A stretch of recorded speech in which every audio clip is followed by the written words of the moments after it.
Hi everybody, Robert Dyer, and welcome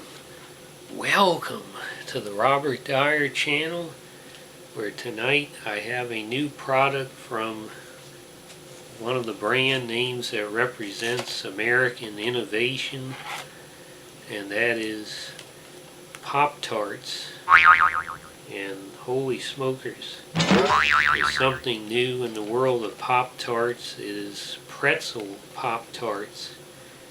And these come in chocolate and cinnamon, so obviously I got chocolate, much more exciting. And it's something you didn't imagine you needed, or that no one ever asked for, a pretzel Pop-Tart. Do they know something we don't know? They're promising that they do from the package here. It says sweet, salty, and new. And then on the back it says your toaster just got hotter. Sweet and salty pretzel equals mind blown. So they're promising that your mind is going to be blown by this.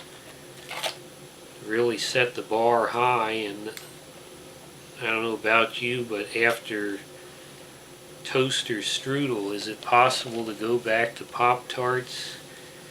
In a way, no, with that real strudel crust and the real frosting you put on yourself. On the other hand, I do get annoyed by the little slivers of the coating that go down into the toaster. Ultimately, I find, on the other hand, you do have to go back to Pop-Tarts, especially if you're in college trying to head to class in the morning. They're much easier to deal with, hot or cold, and you're more likely to eat them cold, which leads to the other great conundrum: do you eat these hot or cold? And I would say I do prefer Pop-Tarts to be hot, but on the other hand, I've often eaten them cold. Today, for the purposes of this review, we're going to try it hot and cold. On the one hand, I'd say that my Pennsylvania Dutch German DNA requires a pretzel to be hot. On the other hand, as Rick Perry would say, why not? So here is a close-up of the pretzel Pop-Tart. You can see the salt crystals there and the drizzles of chocolate frosting. Zoom in a little closer there. Let's see the salt.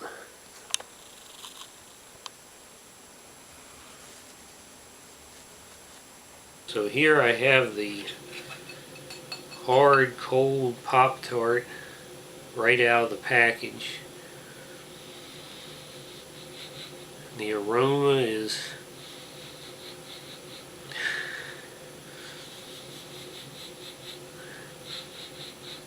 it's just a hint of pretzel.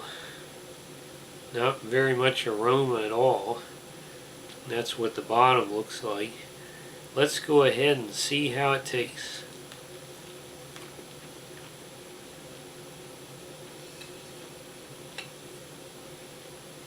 Well, I definitely was not mind blown by that first bite, and you can see that the thin nature of it.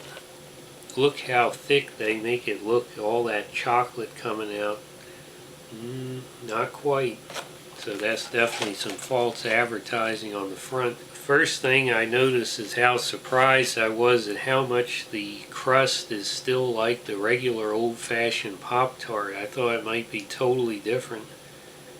There's a lot of that standard flavor you come to expect, but then you do have some salt and a very vague pretzel taste. It's not at all like a pretzel bun from Burger King or Wendy's, where you're getting a lot of pretzel flavor. So I'm certainly underwhelmed so far by the pretzel element as well as the chocolate element. There really wasn't much chocolate taste at all. So now I'm picking up the hot Pop-Tart that I've heated up, and right away I noticed that The exterior is actually soft, like a soft pretzel, and softer than a regular Pop Tart usually is in my experience. And wow, heating it up really brought out the pretzel aroma. Salty, it's like Mr. Salty Pretzels. I stuck my nose in the box. Nothing much better than Mr. Salty Pretzels, although these days they're a lot thicker than they used to be. Let's go ahead and see how it tastes.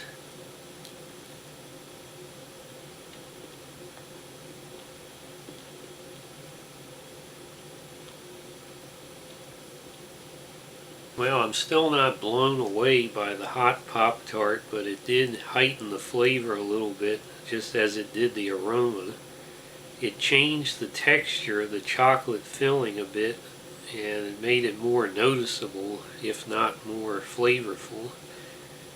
Now I'm going to try another bite.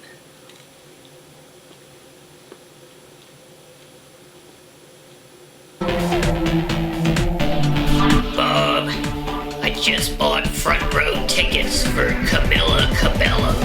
I got the VIP backstage experience because she puts an extra spring in my hair latest. Morrissey is the opening act. I wonder why tickets are selling so poorly.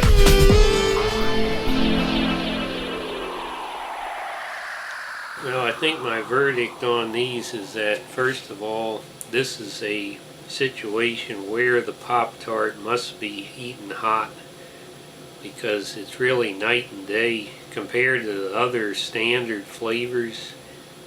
It's a different experience when you eat it cold, but it's usually almost as good as if it's hot.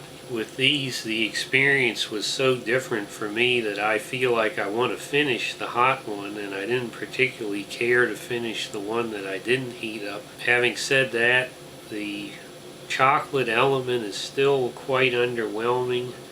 It's not particularly surprising that this isn't chock full of chocolate, but still, from what they promised on the box, I expected to get a little more chocolate than I'm finding here. The chocolate on top doesn't really seem to add much to the flavor either, so I would say that in general, if you like pretzel products, I think you will be slightly disappointed by this, but it will still be worth a try for you. If you're a fan of Pop-Tarts and you think, God, I don't never really imagine a pretzel Pop-Tart, I think you're going to be safe passing on these. It's just more a question, do you want to be part of this novel experience? Maybe this will only be out for a little while.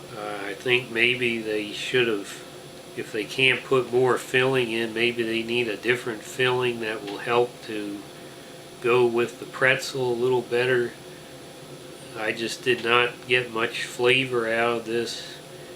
What pretzel flavor is there is pretty good, although there's something kind of odd about the salt crystals on here. They don't look or behave such as a regular one you'd sprinkle out. They're somewhat, as Emperor Palpatine would say, unnatural. So I don't know what the mystery is about that, but there's just enough salt on here to give you that sweet and salty flavor, but there isn't a whole lot of sweet here is the problem. So I'm going to go ahead and give these 3 stars, satisfactory, but only really worth a try if you're obsessed with pretzel products. So I hope you like this video, share it with your friends, please subscribe, and I'll see you next time. Bye everybody.